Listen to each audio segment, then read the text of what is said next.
Good morning friends. ನಾನು ನಿಮ್ಮ ವಿದ್ಯಾರಾಣಿ. ಇವತ್ತು ನಾವು ಆಧ್ಯಾತ್ಮಿಕ ವಿಜ್ಞಾನದ 6 ಸತ್ಯಗಳನ್ನು ತಿಳಿದುಕೊಳ್ಳಲಿದ್ದೀವಿ. ಮೊದಲಿಗೆ ಆಧ್ಯಾತ್ಮ ಅಂದ್ರೇನು, ಸ್ಪಿರಿಚುಯಾಲಿಟಿ ಅಂದ್ರೇನು ನಿಮಗೆಲ್ಲ ಗೊತ್ತು. ತನ್ನನ್ನು ತಾನು ಅರಿಯುವುದೇ ನಿಜವಾದ ಆಧ್ಯಾತ್ಮ. ತನ್ನನ್ನು ತಾನು ಅರಿತ ಮೇಲೆ ಇಡೀ ಜಗತ್ತನ್ನು ಅರಿತ ಹಾಗೆ. ಹಾಗಾಗಿ ನಾವು ಎಲ್ಲರೂ ಆಧ್ಯಾತ್ಮವಾದಿಗಳೇ ಸರಿ. ಯಾಕೆಂದರೆ ನಮ್ಮನ್ನು ನಾವು ಅರಿಯುವ ಪ್ರಯತ್ನದಲ್ಲೇ ಇಡೀ ಬದುಕಿನ ಬಡಿದಾಟ ಇಲ್ಲಿ ಕಾಣ್ತಾ ಇದೆ. ಗೊತ್ತಿದ್ದೋ ಗೊತ್ತಿಲ್ಲದೇನೋ ಸದಾ ನಾವು ಮಾಡುವಂತಹ ಪ್ರತಿಯೊಂದು ಕೆಲಸಗಳು, ಪ್ರತಿಯೊಂದು ಹೋರಾಟಗಳು ನಮ್ಮನ್ನು ನಾವು ಅರಿಯೋದಕ್ಕಾಗಿಯೇ ಇರ್ತವೆ. ಹಾಗಾಗಿ ಎಲ್ಲರೂ ಆಧ್ಯಾತ್ಮ ಅಂದ ತಕ್ಷಣ ಅದು ಸನ್ಯಾಸ, ಸಂಸಾರವನ್ನು ಬಿಟ್ಟು ಹೋಗುವಂಥದ್ದು, ತನ್ನದಲ್ಲದ ದಾರಿಯಲ್ಲಿ ಎಲ್ಲೋ ಹೋಗಿ ಈ ಜಗತ್ತಿನಿಂದ ದೂರ ಇರುವಂಥದ್ದು ಅನ್ನೋ ತಪ್ಪು ತಿಳುವಳಿಕೆಗಳಲ್ಲಿ ಬಹಳಷ್ಟು ಜನ ಇದ್ದಾರೆ. ಆದರೆ ಆಧ್ಯಾತ್ಮ ಎಂದರೆ ನಾನು ಯಾರು, ನನ್ನೊಳಗೆ ಜಗತ್ತಿದೆ ಅನ್ನುವಂಥದ್ದನ್ನು ಅರಿತುಕೊಳ್ಳುವಂಥದ್ದು. ನಾನು ಈ ಬದುಕಿಗೆ ಅಥವಾ ಈ ಭೂಮಿಗೆ ಬಂದಿರುವುದೇ ಸಂಪೂರ್ಣವಾದ ಪ್ರೇಮವನ್ನು ಹರಡಲು ಅಂತ ತಿಳಿಯುವಂಥದ್ದು. ಹಾಗಾಗಿ ಏನು ಆ 6 ಆಧ್ಯಾತ್ಮಿಕ ವಿಜ್ಞಾನದ ಸತ್ಯಗಳು, ಆ ಸತ್ಯಗಳನ್ನು ಅರಿತ ಮೇಲೆ ನಮ್ಮೆಲ್ಲರ ಬದುಕಿನ ಮೇಲೆ ಅದರದ್ದು ಇಂಪ್ಯಾಕ್ಟ್ ಏನಾಗುತ್ತೆ ಅನ್ನೋದನ್ನು ಇವತ್ತು ನಾವು ತಿಳಿದುಕೊಳ್ಳಲಿದ್ದೀವಿ ಫ್ರೆಂಡ್ಸ್. ಮೊದಲನೆಯ ಸತ್ಯ, ಅಥವಾ ಅದನ್ನು ನೀವು ನಿಯಮ ಅಂತ ಕೂಡ ಕರ್ಕೋಬೋದು. ಇದನ್ನು ನಾವು ಲಾ ಆಫ್ ಕಾನ್ಷಿಯಸ್ನೆಸ್ ಅಂತ ಕರಿತೀವಿ. ಕಾನ್ಷಿಯಸ್ನೆಸ್ ಅಂದರೆ ವಾಸ್ತವ ಪ್ರಜ್ಞೆ. ಸೊ ನಾವೆಲ್ಲರೂ ಪ್ರತಿಯೊಂದು ವಸ್ತು, ವ್ಯಕ್ತಿ, ಜೀವಿ ಎಲ್ಲವೂ ಕೂಡ ಕಾನ್ಷಿಯಸ್ ಲೆವೆಲಲ್ಲಿ ಈ ಒಂದು ಬ್ರಹ್ಮಾಂಡದಲ್ಲಿ ಉಪಸ್ಥಿತವಿದೆ ಅನ್ನುವಂಥದ್ದನ್ನು ಅರಿಯುವುದೇ ಮೊದಲನೆಯ ಆಧ್ಯಾತ್ಮಿಕ ವಿಜ್ಞಾನದ ಸತ್ಯ. ಹಾಗಾದರೆ ನಾವೆಲ್ಲರೂ ಈ ಭೌತಿಕ ದೇಹದ ಬಗ್ಗೆ ಎಷ್ಟೊಂದು ವಿಚಾರಗಳನ್ನು ಮಾಡ್ತೀವಿ. ವಸ್ತು, ಅದರ ಲೈಫ್ ಸ್ಪ್ಯಾನ್ ಆಗಿರ್ಬೋದು, ಜೀವಿಗಳಾಗಿರ್ಬೋದು, ಅವರೆಲ್ಲರ ಬದುಕಿನ ಹೋರಾಟಗಳಾಗಿರ್ಬೋದು, ನಮ್ಮ ಜೀವನ, ನಮ್ಮ ದೇಹ, ನಮ್ಮ ದೇಹದಲ್ಲಿರ್ತಕ್ಕಂತಹ ವೈಯಕ್ತಿಕ ಭಿನ್ನತೆಗಳು, ನಮ್ಮ ಆಲೋಚನೆಗಳು, ಇವೆಲ್ಲದರ ಬಗ್ಗೆ ನಾವು ಎಷ್ಟೊಂದು ತಲೆ ಕೆಡಿಸ್ಕೊಳ್ತೀವಲ್ಲ. ಆದರೆ ನಾವ್ಯಾರೂ ಈ ಶಾಶ್ವತವಾದ ಒಂದು ಭೌತಿಕ ದೇಹವನ್ನು ಹೊಂದೇ ಇಲ್ಲ. ನಾವೆಲ್ಲರೂ ಯಾವ ರೀತಿಯಾಗಿ ಶಾಶ್ವತರು ಅಂತಂದರೆ, ಭೌತಿಕವಾಗಿ ನಾವು ಶಾಶ್ವತರಲ್ಲ, ಆದರೆ ನಾವೆಲ್ಲರೂ ಪ್ರಜ್ಞಾ ಒಂದು ಸ್ಥಿತಿಯಿಂದ ಶಾಶ್ವತವಾಗಿ ಬ್ರಹ್ಮಾಂಡದಲ್ಲಿ ಇರುವಂಥವರು. ಹಾಗಾಗಿ ಪ್ರತಿಯೊಂದು ವಸ್ತು ಈ ಒಂದು ಜಗತ್ತಲ್ಲಿ ಪ್ರಸ್ತುತವಾಗಿರುವಂಥದ್ದು, ಉಪಸ್ಥಿತವಾಗಿರುವಂಥದ್ದು ಕೇವಲ ಪ್ರಜ್ಞೆಯಿಂದ ಮಾತ್ರ. ಕಾನ್ಷಿಯಸ್ ಲೆವೆಲಲ್ಲಿ ನಾವೆಲ್ಲರೂ ಸರಿಸಮಾನರು ಫ್ರೆಂಡ್ಸ್. ಹಾಗಾಗಿ ಮೊದಲನೆಯ ಸತ್ಯ, ನಾವು ಕೇವಲ ಭೌತಿಕ ದೇಹವಲ್ಲ, ನಾವೆಂದೂ ಈ ದೇಹವೇ ಅಲ್ಲ. ಯಾಕೆಂದರೆ ನಮ್ಮ ಒಂದು ಟೋಟಲ್ ಇಡೀ ಒಂದು ನಮ್ಮ ಜನ್ಮಗಳ ರಹಸ್ಯವನ್ನು ತಿಳಿತಾ ಹೋದರೆ ನಾವು ಬೇರೆ ಬೇರೆ ಸಾವಿರಾರು ದೇಹಗಳನ್ನು ಹೊತ್ತು ಬಂದು ಕಲಿಬೇಕಾದ ಪಾಠವನ್ನು ಕಲಿತು ಹೋಗಿರ್ತೀವಿ. ಹಾಗಾಗಿ ಯಾವೊಂದು ದೇಹವೂ ನಮಗೆ ಶಾಶ್ವತವಲ್ಲ, ಯಾವೊಂದು ಆಕಾರವೂ ನಮಗೆ ಶಾಶ್ವತವಲ್ಲ. ನಮಗೆ ಶಾಶ್ವತ ಅಂತ ಇರುವಂಥದ್ದೇ ಪ್ರಜ್ಞೆ. ಹಾಗಾಗಿ ನಾವು ಇದನ್ನು ಲಾ ಆಫ್ ಕಾನ್ಷಿಯಸ್ನೆಸ್ ಅಂತ ಕೂಡ ಕರಿತೀವಿ. ಇದು ಆಧ್ಯಾತ್ಮಿಕ ವಿಜ್ಞಾನದ ಫಸ್ಟ್ ಲಾ ಅಂತ ಕೂಡ ಕರೆಸ್ಕೊಳ್ಳುತ್ತೆ. ಇನ್ನು ಎರಡನೆಯದು, ನಮ್ಮ ಈ ಜನ್ಮಗಳು ಯಾವಾಗಲೂ ಹಿಂದಿನ ಜನ್ಮದಿಂದ ಬಂದಂತಹ ಒಂದು ಕರ್ಮ ಫಲದ ಮೂಲಕ ನಾವು ಇಡೀ ಮುಂದಿನ ಜೀವನವನ್ನು ಬದುಕಲು ಪ್ಲ್ಯಾನ್ ಮಾಡಿಕೊಂಡಿರ್ತೀವಿ. ಇದನ್ನು ಲಾ ಆಫ್ ಇನ್ಕಾರ್ನೇಷನ್ ಅಂತ ಕರೀತಾರೆ. ಅಂದರೆ ಪುನರ್ಜನ್ಮದ ಹಿಂದಿನ ಜನ್ಮದ ಏನೇ ಬ್ಯಾಲೆನ್ಸ್ ಶೀಟ್ಗಳಿದ್ರು, ಅಂದರೆ ನಮ್ಮ ಕರ್ಮ ಬ್ಯಾಲೆನ್ಸ್ ಏನಿರುತ್ತೆ ಅದೆಲ್ಲದು ಈ ಜನ್ಮಕ್ಕೆ ಲಿಂಕ್ ಆಗಿರುತ್ತೆ. ಸೊ ಆದ್ದರಿಂದ ಕಾನ್ಷಿಯಸ್ನೆಸ್ನಲ್ಲಿ ಇರ್ತಕ್ಕಂತಹ ಪ್ರಜ್ಞೆಯ ಸ್ಥಿತಿಯಲ್ಲಿ ನಾವು ಶಾಶ್ವತರಾಗಿ ಇರುವಂಥವರು ಎಷ್ಟೊಂದು ಲೈಫ್ ಫಾರ್ಮ್ಸನ್ನು, ಅಂದರೆ ಜನ್ಮಗಳನ್ನು ತಗೊಂಡು, ಅದರಲ್ಲೂ ಮನುಷ್ಯ ಜನ್ಮಗಳನ್ನು ತಗೊಂಡು ನಾವು ನಮ್ಮ ಹಿಂದಿನ ಬ್ಯಾಲೆನ್ಸ್ ಶೀಟನ್ನು ಸರಿ ಮಾಡ್ಕೊಳ್ತಾ ಇರ್ತೀವಿ. ಹಾಗಾಗಿ ಇದನ್ನು ಎರಡನೆಯ ಒಂದು ಲಾ ಆಫ್ ಸ್ಪಿರಿಚುವಲ್ ಸೈನ್ಸ್ ಅಂತ ಕೂಡ ಕರೀತಾರೆ. ಯಾವುದೇ ಒಂದು ಪರ್ಟಿಕ್ಯುಲರ್ ಲೈಫ್ ಫಾರ್ಮ್ನಲ್ಲಿ, ಅಂದರೆ ಇಂಥದ್ದೇ ಜೀವನದಲ್ಲಿ ಇಷ್ಟಿಷ್ಟೇ ಪಾಠಗಳನ್ನು ಕಲಿಬೇಕು, ನಮ್ಮ ಹಿಂದಿನ ಜನ್ಮದ ಇಷ್ಟಿಷ್ಟೇ ಕರ್ಮಗಳನ್ನು ನಾವು ಸರಿಪಡಿಸ್ಕೊಳ್ಬೇಕು ಅನ್ನುವಂತಹ ಆಯ್ಕೆಯೊಂದಿಗೆ ನಾವು ಈ ಒಂದು ಭೂಮಿಗೆ ಬಂದಿರ್ತೀವಿ ಫ್ರೆಂಡ್ಸ್. ಇನ್ನು ಮೂರನೇ ನಿಯಮ ಅದೇನಪ್ಪ ಅಂತಂದರೆ, ಜೀಸಸ್ ಕ್ರೈಸ್ಟ್ ಬೈಬಲ್ನಲ್ಲಿ ಒಂದು ಮಾತನ್ನು ಹೇಳ್ತಾರೆ, as we sow we reap. ಅಂದರೆ ಬಿತ್ತಿದ್ದನ್ನೇ ನೀವು ಬೆಳೆಯುತ್ತೀರಿ.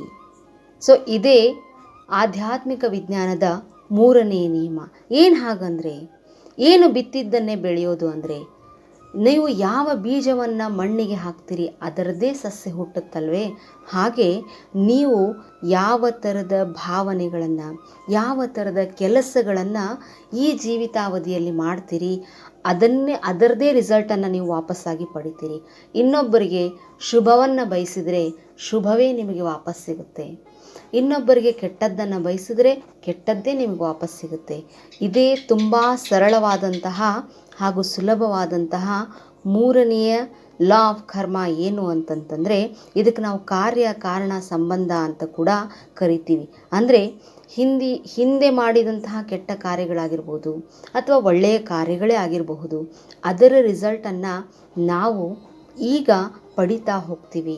ಹಾಗಾಗಿ ತುಂಬ ಅವೇರ್ನೆಸ್ಸಿಂದ ಇರುವಂಥದ್ದು ಅವಶ್ಯಕವಾಗಿದೆ ಫ್ರೆಂಡ್ಸ್. ಇನ್ನು ನಾಲ್ಕನೆಯ ಆಧ್ಯಾತ್ಮಿಕ ನಿಯಮ ಏನು ಅಂತಂದರೆ, ಲಾ ಆಫ್ ಕಾನ್ಸ್ಟೆಂಟ್ ಪ್ರೋಗ್ರೆಷನ್. ಅಂದರೆ ನಾವು ಸದಾ ಪ್ರಗತಿಯತ್ತ ಸಾಗುವಂತಹ ಒಂದು ಎಟರ್ನಲ್ ಬೀಯಿಂಗ್ಸ್. ನಾವು ಶಾಶ್ವತ ಅಸ್ತಿತ್ವಗಳು. ನಮ್ಮ ಅಸ್ತಿತ್ವಗಳು ಯಾವಾಗಲೂ ಪ್ರಗತಿಯತ್ತನೇ ಸಾಗ್ತಾ ಇರುತ್ತೆ. ನಾವು ಅದನ್ನು ಕಂಡುಕೊಂಡಿರೋದಿಲ್ಲ ಅಷ್ಟೇ. ಇನ್ನೊಬ್ಬರಿಗೆ ಹೋಲಿಸಿಕೊಂಡಾಗ ನಮ್ಮನ್ನು ನಾವು ತುಂಬ ಚಿಕ್ಕವರು, ನಾವು ಏನೂ ಅಲ್ಲ, ನಮ್ಮ ನಾಲೆಜ್ ಏನೂ ಅಲ್ಲ, ನಮಗೇನೂ ತಿಳಿದೇ ಇಲ್ಲ ಅಂತ ಅಂದುಕೊಳ್ಳೋರು ಸಹಿತ ವಿಚಾರ ಮಾಡಿ ನೋಡಿದ್ರೆ ಪ್ರತಿಯೊಬ್ಬ ವ್ಯಕ್ತಿ, ಪ್ರತಿಯೊಂದು ಆತ್ಮ ಈ ಭೂಮಿಗೆ ಬಂದಿರೋದು ಹಿಂದಿನ ಎಷ್ಟೋ ಜ್ಞಾನವನ್ನು ತೆಗೆದುಕೊಂಡೇ ಬಂದಿರುತ್ತೆ. ಅದರ ಅರಿವನ್ನು ಹೊಂದಿರೋದಿಲ್ಲ ಅಷ್ಟೇ ನಾವು. ಹಾಗಾಗಿ ನಾವು ಸದಾ ಪ್ರಗತಿಯನ್ನು ಹೊಂದುತ್ತಿರುವಂತಹ, ಸಾಧನೆಯ ಕಡೆಗೆ ಸಾಗುತ್ತಿರುವಂತಹ ಶಾಶ್ವತ ಅಸ್ತಿತ್ವಗಳು. ಹಾಗಾಗಿ ನಾವು ಕೇವಲ ಚಿಕ್ಕ ಪುಟ್ಟ ವಿಷಯಗಳ ಕಡೆಗೇ ನಮ್ಮ ಒಂದು ಜೀವನವನ್ನು ಸ್ಥೀಮಿತಗೊಳಿಸ್ತೇನೆ, ಶಾಶ್ವತವಾದದ ಕಡೆಗೆ ನಾವು ಹೋಗ್ತಾ ಹೋಗಬೇಕು. ಹಾಗಾಗಿ ನಾವು ಯಾವಾಗ ಸತ್ಯವನ್ನು ಅರ್ಥಕೊಳ್ತೀವೋ, ವಾಸ್ತವವನ್ನು ಅರ್ಥಕೊಳ್ತೀವೋ, ಅದರ ಬಗ್ಗೆ ನಮ್ಮದೇ ಅವೇರ್ನೆಸ್ಸನ್ನು ಹೊಂದುತ್ತೀವೋ, ಆಗ ನಾವು ದುಃಖಿಗಳೇ ಆಗೋದಿಲ್ಲ, ನಮಗೆ ಪಶ್ಚಾತ್ತಾಪವೇ ಇರೋದಿಲ್ಲ. ಅದರ ಬದಲಾಗಿ ನಾವು ಕೇವಲ ಭೌತಿಕ ಜಗತ್ತು, ಇವತ್ತಿನ ವಿಚಾರಗಳು, ಯಾರು ನನಗೇನು ಮಾಡಿದ್ರು, ಇನ್ನೊಬ್ಬರ ಬಗ್ಗೆ ಆಪಾದನೆಗಳನ್ನು ಕೊಡೋದು, ನನ್ನ ಜೀವನದ ಒಂದು ಯಾವುದೇ ಜವಾಬ್ದಾರಿಗಾಗಲಿ ಕೆಟ್ಟದ್ದಕ್ಕಾಗಲಿ ಇನ್ನೊಬ್ಬರನ್ನು ಬೆರಳು ಮಾಡಿ ತೋರಿಸ್ತಾ ಹೋಗೋದ್ರಿಂದ ನಾವು ಪ್ರೋಗ್ರೆಷನ್ನಲ್ಲಿ, ಅಂದರೆ ಪ್ರಗತಿಯಲ್ಲಿ ನಾವು ಸ್ಟಾಪ್ ಆಗಿಬಿಡ್ತೀವಿ ಫ್ರೆಂಡ್ಸ್. ಹಾಗಾಗಿ ನಾವು ಈ ಒಂದು ವಿಚಾರದಲ್ಲಿ ಪಶ್ಚಾತ್ತಾಪವನ್ನು ಹೊಂದಬಾರ್ದು ಅಂತಂದರೆ ನೋ ಕಂಪ್ಲೇಂಟ್ಸ್, ನೋ ಜಜ್ಮೆಂಟ್ ಪಾಲಿಸಿಯನ್ನು ಪಾಲಿಸ್ತಾ ಹೋಗಬೇಕು. ಇನ್ನು ಐದನೇ ಒಂದು ನಿಯಮ ಏನು ಅಂತಂತಂದರೆ, ನಾವು ಯಾವಾಗಲೂ ಪ್ರಗತಿಯನ್ನು ಆಹ್ವಾನಿಸಬೇಕು. ಈ ಪ್ರಗತಿಯನ್ನು ಆಹ್ವಾನಿಸೋದು ಅಥವಾ ಪ್ರಗತಿಯ ಕಡೆಗೆ ನಾವು ಸಾಗಬೇಕು, ಸ್ಪೀಡಾಗಿ ಸಾಗಬೇಕು ಅಂತಂದರೆ ಯಾವ ರೀತಿ ಸಾಧ್ಯ? ಸೊ ಇದಕ್ಕಾಗಿ ಇರುವಂಥ ಒಂದೇ ಒಂದು ಮಾರ್ಗ ಏನಂದರೆ, ನಾನು ಸತ್ಯಗಳನ್ನು ಅರಿಬೇಕು, ಆ ಸತ್ಯಗಳನ್ನು ನನ್ನ ಒಂದು ಆತ್ಮದ ಉದ್ಧಾರಕ್ಕಾಗಿ ಬಳಸ್ಕೋಬೇಕು. ಸತ್ಯಗಳನ್ನು ಯಾವಾಗ ಅರಿತೀವಿ ನಾವು? ಮೊದಲನೆಯ ಸ್ಟೆಪ್ಪೇ ಸತ್ಯವನ್ನು ತಿಳಿಸುವಂಥದ್ದು ಧ್ಯಾನ. ಧ್ಯಾನ ನಿಮ್ಮ ಅಂತರ್ಪ್ರಯಾಣ. ಧ್ಯಾನದಿಂದ ನೀವ್ಯಾರು, ನಿಮ್ಮ ಪರ್ಪಸ್ ಆಫ್ ಲೈಫ್ ಏನು ಅನ್ನೋದನ್ನು ನಾವು ತಿಳಿತೀವಿ. ಇದ್ರ ಜೊತೆಗೆ ನಮ್ಮಲ್ಲಿ ಬೇಕಾಗಿರ್ತಕ್ಕಂತಹ ಟ್ರಾನ್ಸ್ಫಾರ್ಮೇಷನನ್ನು, ಬದಲಾವಣೆಗಳನ್ನು ನಾವು ಸ್ವಯಂ ಆಗಿ ಬೇಗನೆ ಗುರುತಿಸ್ಕೊಂಡು ತಂದುಕೊಳ್ಳಿಕ್ಕೆ ಬೇಕಾಗಿರುವಂಥದ್ದು ಸ್ವಾಧ್ಯಾಯ. ಇನ್ನು ನೀವು ಅತಿ ವೇಗವಾಗಿ ಆತ್ಮೋನ್ನತಿಯನ್ನು ಹೊಂದಬೇಕು ಅಂತಂದರೆ ಅದಕ್ಕಾಗಿ ಒಂದೇ ದಾರಿ ಇರೋದು ಫ್ರೆಂಡ್ಸ್, ಅದೇ ಸ್ಪಿರಿಚುವಲ್ ಸರ್ವೀಸ್, ಅಂದರೆ ಆಧ್ಯಾತ್ಮಿಕ ಸೇವೆ. ಹೇಗೆ ಈ ಸೇವೆಯನ್ನು ಮಾಡೋದು? ಧ್ಯಾನವನ್ನು ಕಲಿತ ಮೇಲೇ, ಧ್ಯಾನವನ್ನು ಪ್ರತಿಯೊಬ್ಬ ಆತ್ಮ, ಪ್ರತಿಯೊಂದು ವ್ಯಕ್ತಿ ಕಲಿತು ತನ್ನ ಒಂದು ಪ್ರಗತಿಯನ್ನು ಸಾಧಿಸಿದ ಮೇಲೇ ಆತ ಉನ್ನತ ಲೋಕಕ್ಕೆ ಹೋಗ್ತಾನೆ. ಹಾಗಾಗಿ ಧ್ಯಾನದ ಪರಿಚಯವನ್ನು ಎಷ್ಟು ಬೇಗನೆ ಸಾಧ್ಯನೋ ಅಷ್ಟು ಚಿಕ್ಕ ವಯಸ್ಸಿನಿಂದಲೇ ಹಾಗೂ ನಮ್ಮ ಸುತ್ತಲೂ ಇರತಕ್ಕಂಥ ಪ್ರತಿಯೊಬ್ಬ ವ್ಯಕ್ತಿಗೂ ಧ್ಯಾನದ ಪರಿಚಯವನ್ನು ನೀಡುವಂಥದ್ದು, ಧ್ಯಾನಿಗಳಿಗಾಗಿ ಧ್ಯಾನ ಪ್ರಚಾರಕ್ಕಾಗಿ ನಮ್ಮದೇ ಆದಂತಹ ಸೇವೆಯನ್ನು ಕೊಡುವಂಥದ್ದನ್ನು ನಾವು ಮಾಡ್ತಾ ಹೋಗಬೇಕು ಫ್ರೆಂಡ್ಸ್. ಇದು ನಮ್ಮನ್ನು ನಾವು ಸದಾ ಪ್ರಗತಿಯತ್ತ ನಮ್ಮನ್ನೇ ನಾವು ಪುಷ್ ಮಾಡಿಕೊಳ್ಳುವಂತಹ ಒಂದು 5ನೆಯ ನಿಯಮ. ಇನ್ನು ನಾವು 6ನೇ ನಿಯಮವನ್ನು ನೋಡೋದಾತಂದರೆ, ಪ್ರತಿಯೊಂದು ವ್ಯಕ್ತಿ ನಾವು ಯಾವತ್ತೂ ಒಂದೇ ಥರದ ಸ್ಟೇಟ್ ಆಫ್ ಅಂದರೆ ಒಂದೇ ಥರದ ಮನಸ್ಥಿತಿಯಲ್ಲಿ ಇರಲಿಕ್ಕೆ ಸಾಧ್ಯ ಇಲ್ಲ, ಅಥವಾ ನಾವು ಅಂದುಕೊಂಡಂತೆಯೇ ಪ್ರತಿಯೊಂದನ್ನು ಇರಬೇಕು ಅಂತ ಬಯಸೋದು ಕೂಡ ತಪ್ಪು. ಹೇಗೆ ಹೇಗೆ ಬರುತ್ತೋ ಬದುಕು, ಹೇಗೆ ಹೇಗೆ ಪಾಠಗಳು ಬರುತ್ತೋ ಅದನ್ನೆಲ್ಲ ಸ್ವೀಕಾರ ಮಾಡ್ತಾ ಹೋಗಬೇಕು. ಅಂದರೆ ಇಲ್ಲಿ ಪ್ರತಿಯೊಂದು ಅನ್ಸರ್ಟೆನ್, ಅಂದರೆ ಯಾವುದು ಇಲ್ಲಿ ಫಿಕ್ಸ್ಡ್ ಆಗಿ ಇರೋದಿಲ್ಲ. ಹಾಗಾಗಿ ಯಾವುದು ಹೇಗೆ ಬರುತ್ತೋ ಅದು ನಮ್ಮದೇ ಆಯ್ಕೆ ಆಗಿರುತ್ತೆ. ಅದನ್ನು ಆ ಕ್ಷಣಕ್ಕೆ ಕಲಿಯಬೇಕಾದ ಪಾಠ ಅಂತ ತಿಳ್ಕೊಂಡು ನಾವೇನು ಮಾಡಬೇಕು ಅಂತಂದರೆ, ಈ ಆತ್ಮಿಕ್ ಲೆವೆಲ್ನಲ್ಲಿ ಅಂದರೆ ನಮ್ಮ ಭೌತಿಕ ಜೀವನವನ್ನು ನಾವು ಹೆಚ್ಚು ಒತ್ತು ಕೊಡೋದನ್ನು ಬಿಟ್ಟು ನಾನು ಇದರಿಂದ ಏನು ಕಲಿಬೇಕು, ಅದು ಭೌತಿಕ ಜೀವನದಲ್ಲಿ ಬಂದ ಪಾಠವೇ ಆಗಿದ್ರೂ ಕಲಿಬೇಕಾಗಿರೋದು ಆತ್ಮಿಕ್ ಲೆವೆಲ್ನಲ್ಲಿ. ನೀವು ಬರೆಯೋದು ಪೆನ್ನಿಂದ ಪೇಪರಿಂದ ಆದ್ರೂ ಕೂಡ ನಿಮಗೆ ಸಿಗ್ತಕ್ಕಂತಹ ಅಂಕಗಳು ನಿಮ್ಮನ್ನು ಆತ್ಮದ ಉದ್ಧಾರಕ್ಕಾಗಿ ಸಹಾಯ ಮಾಡುವಂಥವು.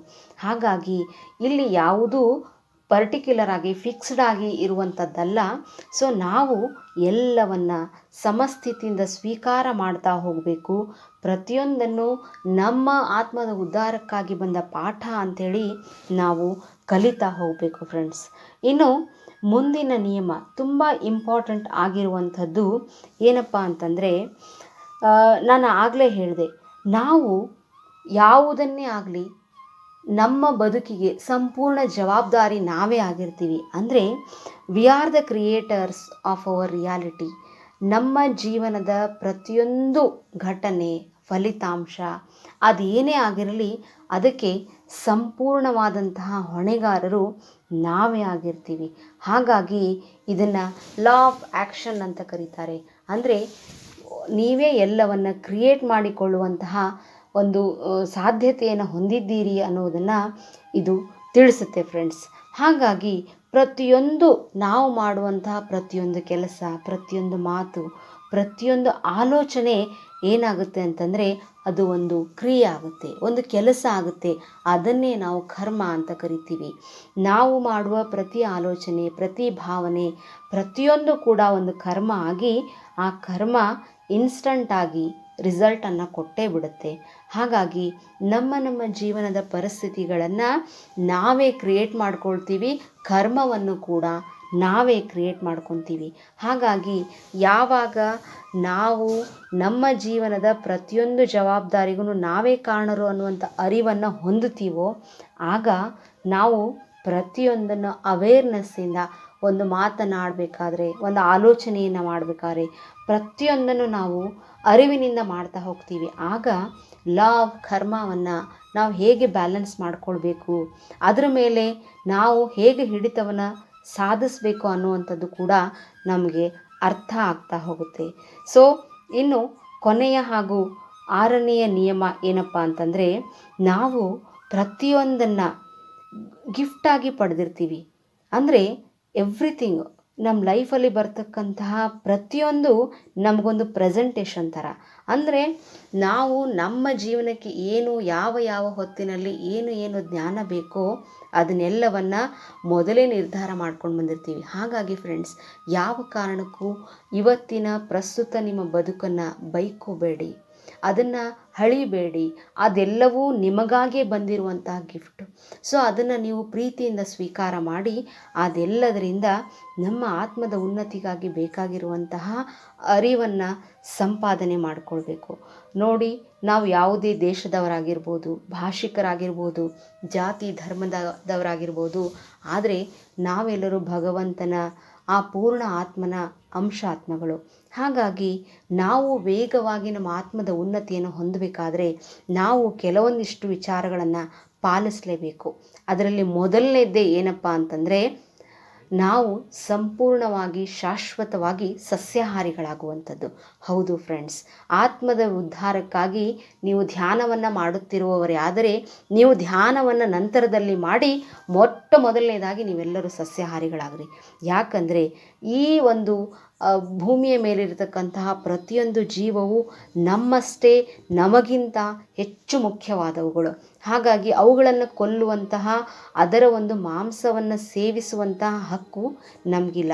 ಎರಡನೇದು, ಅದರಿಂದ ಏನಾಗುತ್ತೆ, ಎಂತಹ ಕರ್ಮ, ಬ್ಯಾಡ್ ಕರ್ಮ ಅಂತಲೇ ಕರಿಬೋದು, ಕೆಟ್ಟ ಕರ್ಮ ನಮ್ಮನ್ನು ಸುತ್ತಕೊಳ್ಳುತ್ತೆ. ಅದು ಒಂದು ರಾಂಗ್ ಚಾಯ್ಸ್ ಅಂತಲೇ ನಾನು ಹೇಳ್ತೀನಿ. ಮಾಂಸಾಹಾರ ಮನುಷ್ಯ ಜೀವನದ ಅತಿ ದೊಡ್ಡ ತಪ್ಪು ನಿರ್ಧಾರ ಫ್ರೆಂಡ್ಸ್. ಹಾಗಾಗಿ ಅದು ಒಂದು ಮೂರ್ಖ ನಿರ್ಧಾರ ಕೂಡ. ಸೊ ಸರಿಯಾದ ಆಯ್ಕೆಯನ್ನು ನಾವು ಮಾಡಿಕೊಳ್ಳುವಲ್ಲಿ ವಿಫಲರಾಗಿದ್ದೀವಿ ಅಂತಂದರೆ ಮೊದಲು ಇವತ್ತೇ ಈ ಕ್ಷಣವೇ ಇದನ್ನು ನೀವು ಸ್ಟಾಪ್ ಮಾಡಲೇಬೇಕು. ಒಂದೇ ಒಂದು ಲಾಜಿಕಲ್ ಪ್ರಶ್ನೆಯನ್ನು ನಿಮ್ಮನ್ನು ನೀವು ಕೇಳಿಕೊಡ್ರಿ. ಯಾವುದೇ ಒಂದು ಜೀವಿ ಅಂದರೆ ಮನೆಯಲ್ಲಿ ಯಾರೇ ಮನುಷ್ಯರು ಸತ್ತರೆ ಎಷ್ಟೇ ಪ್ರೀತಿ ಪಾತ್ರರಾಗಿದ್ದರೂ ಕೂಡ ಅವರನ್ನು ಮನೆಯಲ್ಲಿ ಇಟ್ಕೊಳ್ಳೋದಿಲ್ಲ. ನಾವು ಹೋಗಿ ಸ್ಮಶಾನದಲ್ಲಿ ಹುಗಿದು ಬರ್ತೀವಿ ಅಲ್ವಾ? ಹಾಗಾದರೆ ನಿಮ್ಮ ಹೊಟ್ಟೆಗಳು ಸ್ಮಶಾನಗಳ? ನೀವು ಜೀವಿಗಳನ್ನು ಕೊಂದು ಅವುಗಳನ್ನು ನಿಮ್ಮ ಹೊಟ್ಟೆಗೆ ಹಾಕ್ಕೊಳ್ತಿರಲ್ಲ, ನಿಮ್ಮ ಹೊಟ್ಟೆ ಸ್ಮಶಾನವ? ಆ ಜೀವಿ ಸಾಯುವಾಗ ಎಷ್ಟೊಂದು ಕೆಟ್ಟ ಭಾವನೆಯನ್ನು, ಭಯವನ್ನು, ಫ್ರಸ್ಟ್ರೇಷನನ್ನು, ದುಃಖವನ್ನು, ಅಮಾಯಕ ಜೀವಿ, ನಾನೇನೋ ನಿಮಗೇನೋ ಅನ್ಯಾಯನೇ ಮಾಡಿಲ್ಲ, ನನ್ನನ್ನು ಯಾಕೆ ಕೊಲ್ತಾ ಇದ್ದೀರಾ ಅನ್ನೋ ಭಾವನೆಯನ್ನು ವ್ಯಕ್ತಪಡಿಸಿಯೇ ಇರುತ್ತೆ. ಅದಕ್ಕೆ ಮಾತು ಬರೋಲ್ಲ ಅಂದರೂ ಇನ್ಯಾವುದೋ ಧ್ವನಿಯಿಂದ ಅದು ವ್ಯಕ್ತಪಡಿಸೇ ಇರುತ್ತೆ. ಹಾಗಾಗಿ ಆ ಎಲ್ಲ ಭಾವನೆಗಳು ನಿಮ್ಮ ದೇಹವನ್ನು ಸೇರಿ ನಿಮಗೆ ಎಷ್ಟು ಕೆಟ್ಟ ಕರ್ಮಗಳನ್ನು ಮಾಡೋದಕ್ಕೆ, ಕೆಟ್ಟ ಕೆಟ್ಟ ಗುಣಗಳನ್ನು ಪ್ರದರ್ಶನ ಮಾಡೋದಕ್ಕೆ ಅವು ನಿಮ್ಮಲ್ಲಿ ಕಾರಣೀಕರ್ತ ಆಗಬಹುದಲ್ವೇ? ಹಾಗಾಗಿ ದಯವಿಟ್ಟು ನೀವು ಯಾರೇ ಮಾಂಸಾಹಾರಿಗಳಾಗಿರಬಹುದು, ನಾವು ಹೇಳುವಂತಹ, ನಾನು ಹೇಳ್ತಿರ್ತಕ್ಕಂಥ ವಿಚಾರವನ್ನು ನೀವು ಎಷ್ಟು ರೀತಿಯಲ್ಲಿ ಬೇಕಾದರೂ, ಯಾವ ಆ್ಯಂಗಲಿಂದ ಬೇಕಾದರೂ ಥಿಂಕ್ ಮಾಡಿ ನೋಡಿ. ನಾವು ಹುಟ್ಟಿರೋದಾಗಲಿ, ನಮ್ಮ ದೇಹ ಇರೋದಾಗಲಿ ಕೇವಲ ಸಸ್ಯಾಹಾರಕ್ಕಾಗಿ ಮಾತ್ರ. ನಮ್ಮ ಮನಸ್ಸು ಕೂಡ ಸಸ್ಯಾಹಾರವನ್ನು ತಗೊಂಡು ನಮ್ಮ ಮನಸ್ಸು ನಿರ್ಮಾಣ ಆಗಬೇಕು ಹೊರತು ನಾವು ರಾಕ್ಷಸರಲ್ಲ, ನಾವು ಮನುಷ್ಯರು. ಬಹಳಷ್ಟು ಪುಣ್ಯ ಮಾಡಿದ ಮೇಲೆ ನಾವು ಮನುಷ್ಯರಾಗಿ ಹುಟ್ಟಿರ್ತೀವಿ.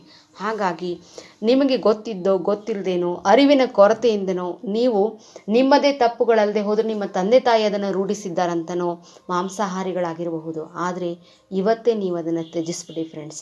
ಸಸ್ಯಾಹಾರಿಗಳಾದಲ್ಲಿ ಮಾತ್ರ ನಮ್ಮ ಜೀವನದ ಆತ್ಮೋದ್ಧಾರ ಸಂಪೂರ್ಣ ಆಗೋದು. ಇಲ್ಲದೆ ಹೋದರೆ ನೀವೆಷ್ಟೇ 1000 ಗಂಟೆಗಳ ಧ್ಯಾನ ಮಾಡಿ, ಎಷ್ಟೇ ಸೇವೆಯನ್ನು ಮಾಡಿ, ಅದೆಲ್ಲವೂ ವ್ಯರ್ಥ.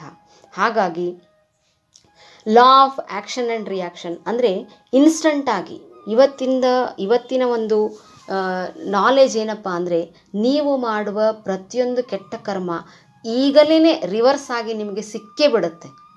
ಸೊ ನೀವು ಒಳ್ಳೆಯದನ್ನು ಮಾಡಿದರೆ ಒಳ್ಳೆಯದು ರಿವರ್ಸ್ ಆಗಿ ಸಿಗುತ್ತೆ, ಕೆಟ್ಟದನ್ನು ಮಾಡಿದರೆ ಕೆಟ್ಟದ್ದು ರಿವರ್ಸ್ ಆಗಿ ಸಿಗುತ್ತೆ. ಅದರಲ್ಲಿ ಮೊದಲನೇದು ಏನಪ್ಪ ಅಂತಂದರೆ ಮಾಂಸಾಹಾರವನ್ನು ಸೇವನೆ ಮಾಡುವಂಥದ್ದು.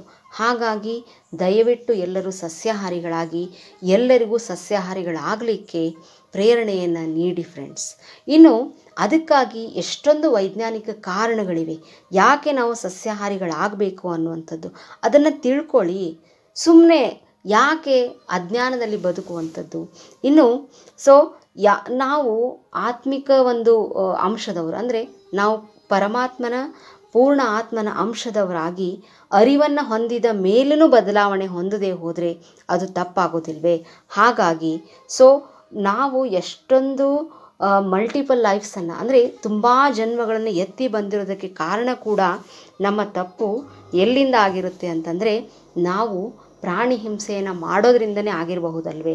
ಹಾಗಾಗಿ ಬಿ ಎ ವೆಜಿಟೇರಿಯನ್, ಸಸ್ಯಾಹಾರಿಗಳಾಗಿ ಮಾಂಸಾಹಾರವನ್ನು, ಪ್ರಾಣಿ ಹಿಂಸೆಯನ್ನು ಸ್ಟಾಪ್ ಮಾಡಿ. ಸ್ವರ್ಗ ನರಕ ಅನ್ನುವಂತಹ ಕಲ್ಪನೆಯನ್ನು ನೀವು ಕೇಳಿರ್ತೀರಿ, ಅದು ಬೇರೆಲ್ಲೂ ಇಲ್ಲ ಫ್ರೆಂಡ್ಸ್. ಪ್ರತಿಯೊಂದು ನಿಮ್ಮ ಹತ್ರನೇ ಇದೆ. ನೀವೇ ಸ್ವರ್ಗವನ್ನು ನಿರ್ಮಾಣ ಮಾಡಿಕೊಳ್ಳಬಲ್ಲಿರಿ, ನೀವೇ ನರಕವನ್ನು ಕೂಡ ಅನುಭವಿಸಬಲ್ಲಿರಿ. ಕೆಟ್ಟ ಕಾರ್ಯಗಳು ನಿಮ್ಮನ್ನು ನರಕಕ್ಕೆ ತಳ್ಳಿದರೆ ನೀವು ಮಾಡುವಂಥ ನಿಮ್ಮ ಜೀವನದಲ್ಲಿ ಸ್ವರ್ಗವನ್ನು ನಿರ್ಮಾಣ ಮಾಡಬಲ್ಲವು. ನೀವು ಸಸ್ಯಾಹಾರಿಗಳಾಗಲಿಕ್ಕೆ ಸರಳವಾದ ದಾರಿ ಏನಪ್ಪ ಅಂದರೆ ನೀವು ಧ್ಯಾನಿಗಳಾಗೋದು. ಧ್ಯಾನ ಮಾಡಿದ್ರೆ ನಿಮ್ಮ ಮನಸ್ಸು ಹಿಂಸೆಯಿಂದ ದೂರ ಹೋಗೋದಕ್ಕೆ ಇಷ್ಟಪಡುತ್ತೆ. ಆಗ ಪ್ರತಿಯೊಂದು ಸತ್ಯವನ್ನು ಸ್ವೀಕಾರ ಮಾಡೋದಕ್ಕೆ ಸಾಧ್ಯ ಆಗುತ್ತೆ. ಸೊ ಆದ್ದರಿಂದ ಧ್ಯಾನಿಗಳಾಗಿ, ಸಸ್ಯಾಹಾರಿಗಳಾಗಿ, ಜೊತೆಗೆ ಒಂದು ಸೇವೆಯನ್ನು ನೀಡಿ, ಇದೆಲ್ಲದನ್ನು ನೀವು ಎಷ್ಟು ಪಾಲನೆ ಮಾಡ್ತೀರೋ ಇನ್ನೊಬ್ಬರಿಗೂ ಕೂಡ ಈ ಸತ್ಯಗಳನ್ನು ಹರಡುವಂಥದ್ದು ತುಂಬಾ ಮುಖ್ಯ ಆಗಿರುತ್ತೆ ಫ್ರೆಂಡ್ಸ್. ಸೊ ಪ್ರತಿಯೊಂದು ಜೀವಿಯ ಬಗ್ಗೆ ಒಂದು ಅತ್ಯಂತ ಆಳವಾದ ಕರುಣೆಯನ್ನು ಹೊಂದಲೇಬೇಕು. ಸೊ ಅದಕ್ಕೆ ನಾವು ಮಹಾಕರುಣ ಅಂತ ಕೂಡ ಕರಿತೀವಿ. ಸೊ ಯಾವತ್ತು ನಾವು ಇನ್ನೊಂದು ಜೀವಿಯ ಬಗ್ಗೆ, ಅದು ನಮ್ಮದೇ ವರ್ಗಕ್ಕೆ ಸೇರಿದ್ದಾಗಿರಬಹುದು ಅಥವಾ ಯಾವುದೇ ಚಿಕ್ಕ ಜೀವಿಯಾಗಿರಬಹುದು, ಪ್ರತಿಯೊಂದು ಜೀವಿಯ ಬಗ್ಗೆ ಕರುಣೆಯ ಕಂಪನಗಳನ್ನು ನಾವು ಹೊಂದಿದಾಗ ಖಂಡಿತ ನಮ್ಮ ಎಲ್ಲ ಕರ್ಮಗಳು ಕೊನೆಯಾಗುತ್ತವೆ. ಆಗಲೇ ಮಾತ್ರ ನಾವು ಈ ಜೀವನ ಎಷ್ಟು ಬ್ಯೂಟಿಫುಲ್ ಆಗಿದೆ ಅನ್ನೋದನ್ನು ಅನುಭವಿಸೋದಕ್ಕೆ ಸಾಧ್ಯ. ರಿಚರ್ಡ್ ಬಾಕ್ ಅನ್ನುವಂತಹ ಒಬ್ಬ ಆಧ್ಯಾತ್ಮಿಕ ತಜ್ಞ ಒಂದು ಮಾತನ್ನು ಹೇಳ್ತಾರೆ, the mark of your ignorance is the depth of your belief in justice and tragedy. So ನೀವು ಎಲ್ಲ ಸತ್ಯಗಳನ್ನು ಅರಿತ ಮೇಲೂ ಕೂಡ ಅದನ್ನು ಇಗ್ನೋರ್ ಮಾಡಿದ್ರೆ, ಕಡೆಗಣಿಸಿದ್ರೆ, ಅದು ನಿಮ್ಮ ಆಳವಾದ ಅಜ್ಞಾನದ ಮತ್ತು ದುಃಖದ ಒಂದು ಗುರುತಾಗಿರುತ್ತೆ ಅನ್ನುವಂಥದ್ದನ್ನು ಅವ್ರು ಹೇಳ್ತಾರೆ. ಹಾಗಾಗಿ ಏನನ್ನು ಬಿತ್ತುತ್ತೀರಿ? ನ್ಯಾಯವನ್ನು ಬಿತ್ತಿ, ಪ್ರೇಮವನ್ನು ಬಿತ್ತಿ, ಧ್ಯಾನವನ್ನು ಬಿತ್ತಿ, ಸಸ್ಯಾಹಾರ ಇದನ್ನು ಬಿತ್ತಿ, ಇದನ್ನೇ ನೀವು ವಾಪಸ್ಸಾಗಿ ಪಡಿತೀರಿ. ಸೊ ನಾವು ಧ್ಯಾನಿಗಳು ಸದಾ ಕರುಣೆಯಿಂದ, ಪ್ರೇಮದಿಂದ ಜಗತ್ತನ್ನು ನೋಡೋದನ್ನು ಕಲಿಬೇಕು ಫ್ರೆಂಡ್ಸ್. ಯಾರದ್ದೇ ವಿರೋಧ ಏನೇ ಆಗಿರಲಿ, ನಾವು ಇದನ್ನೇ ಹರಡಬೇಕು. ಇವತ್ತೇ ನಿರ್ಧಾರವನ್ನು ಮಾಡಿ. ಕಾಸ್ಮಿಕ್ ಎನರ್ಜಿ ಬಾಡೀಸ್ ಆಗಿರುವಂತಹ ನಾವೆಲ್ಲರೂ ಸದಾ ನಮ್ಮ ಎನರ್ಜಿಯನ್ನು ಈ ಥರದ ಕಾರ್ಯಗಳಿಗೆ ಉಪಯೋಗಿಸಿಕೊಳ್ಳೋಣ. ನಮ್ಮೆಲ್ಲ ಕರ್ಮಗಳನ್ನು ಕೊನೆಗೊಳಿಸಿಕೊಳ್ಳೋಣ. ಇವತ್ತಿನ ಈ ನನ್ನ ಮಾಹಿತಿ 6 ಆಧ್ಯಾತ್ಮಿಕ ವಿಜ್ಞಾನದ ಸತ್ಯಗಳು ನಿಮಗೆ ಇಷ್ಟವಾಗಿದ್ದಲ್ಲಿ ನನ್ನ ಚಾನಲ್ ಧ್ಯಾನಾಮೃತವನ್ನು ಸಬ್ಸ್ಕ್ರೈಬ್ ಮಾಡಿ, ಈ ವಿಡಿಯೋಗೊಂದು ಲೈಕ್ ಕೊಡಿ. ನಿಮ್ಮ ಫ್ರೆಂಡ್ಸ್, ರಿಲೇಟಿವ್ಸ್, ಯಾರೇ ನಿಮಗೆ ಪರಿಚಯ ಇದ್ದವರಾಗಿರಿ, ಇಲ್ಲದೇ ಇರೋರಾಗಿರಿ, ಈ ವಿಷಯವನ್ನು ಎಲ್ಲರಿಗೂ ದಯವಿಟ್ಟು ಹಂಚಿ ಫ್ರೆಂಡ್ಸ್. Thank you friends. ಶುಭ ದಿನ.